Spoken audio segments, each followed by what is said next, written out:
अब हम बात गोपालगंज की कर लेते हैं। जी हाँ, गोपालगंज का भी बूथ वाइज विश्लेषण सामने है।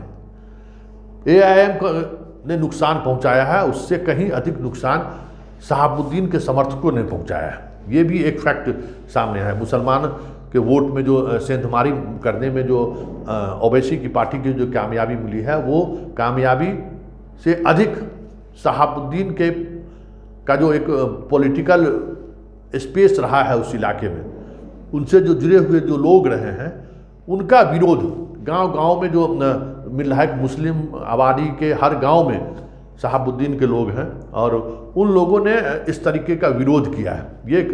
ये एक फैक्ट सामने आ रहा है। और मुसलमान वोट में टूट की वजह ये भी रही, वहाँ भी यूथ, मुसलमानों का जो यूथ था वो ओवैसी की पार्टी के साथ या शहाबुद्दीन के समर्थन में आगे आए। तो ये जो आप देख रहे हैं 12,000 के करीब जो वोट आया है, उस वोट में अधिकांश वोट यूथ का है, मुसलमान यूथ का है।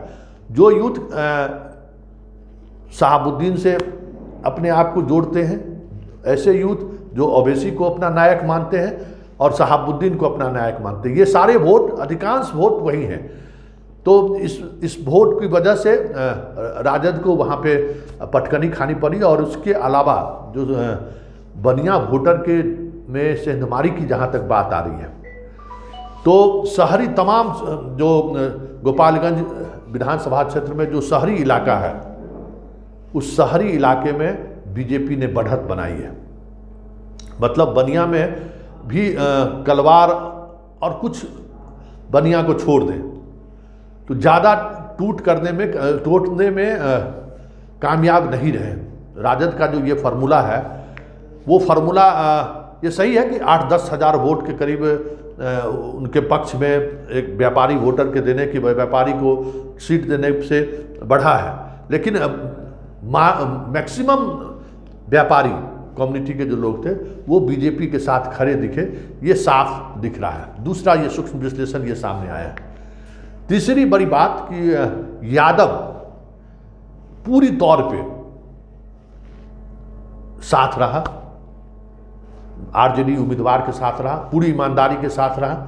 मुसलमानों में भी टूट जरूर हुआ, लेकिन 70% मुस्लिम वोटर जो वोटिंग किए वो आरजेडी के साथ खड़े रहे।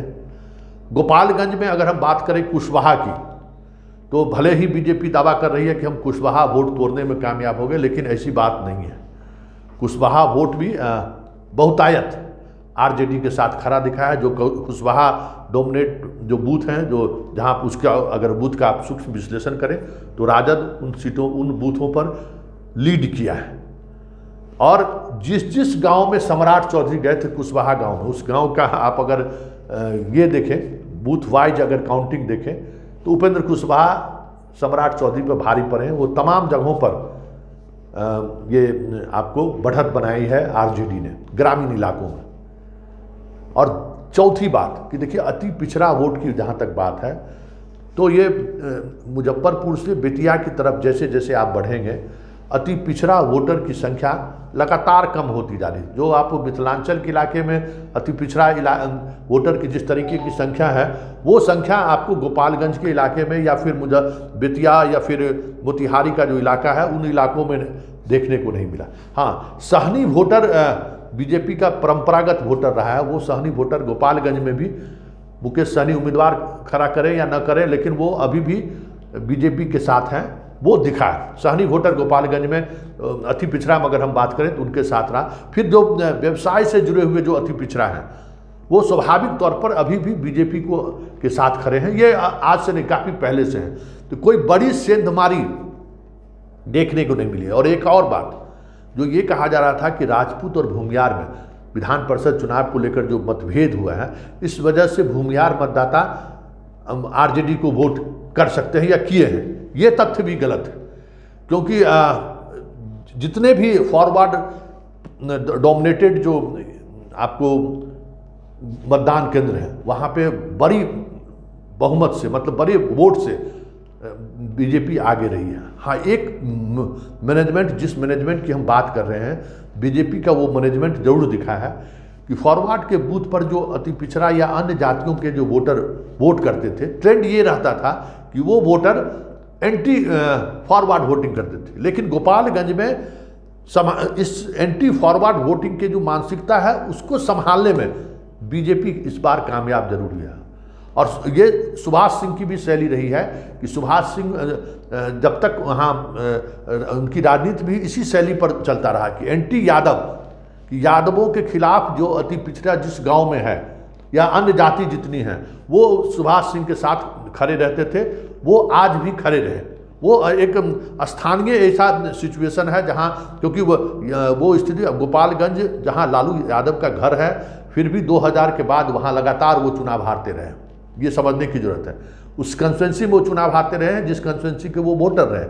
वजह वहाँ साफ है, वहाँ सवर्ण में खास करके राजपूत की एक अलग तरह की राजनीति वहाँ चलती है, और उस राजनीति की वजह से यादव और मुसलमान साथ आने के बाद भी हराने की स्थिति उत्पन्न नहीं कर पाते। ये एक गोपालगंज का एक सिनेरियो है। उस सिनेरियो का लाभ आरजेडी उठाने में कामयाब नहीं रही। उसकी वह भी वजह रही कि उन्होंने उस तरीके से फोकस नहीं किया। और इन सब से इतर जो गोपालगंज के परिणाम को लेकर सबसे बड़ी बात जो सामने आई है, वो सामने ये आई है कि बीजेपी के लिए गोपालगंज एक ऐसा सोशल समीकरण बनाकर सामने लाया है जिस समीकरण के सहारे वो बिहार को साध सकते हैं। वो सूक्ष्म तरीके से उनको अध्ययन करना होगा कि हम तमाम जो यादव डोमिनेटेड गांव हैं बिहार के, वहाँ जो अन्य दूसरी जातियां हैं, उन जातियों को कैसे हम अपने साथ जुड़ें, जो जदयू करता रहा है। तो ये, और वहाँ पे इसमें कामयाब हुई बीजेपी, उसकी वजह भी रही जदयू का उस तरीके से प्रचार अभियान में भी गोपालगंज में कोई रुचि नहीं देखने को मिला। इसका भी प्रभाव कहीं न कहीं पड़ा, और नीतीश नहीं निकले तो इसका तो प्रभाव पड़ा ही पड़ा है, नहीं तो गोपालगंज सीट ये जीत सकते।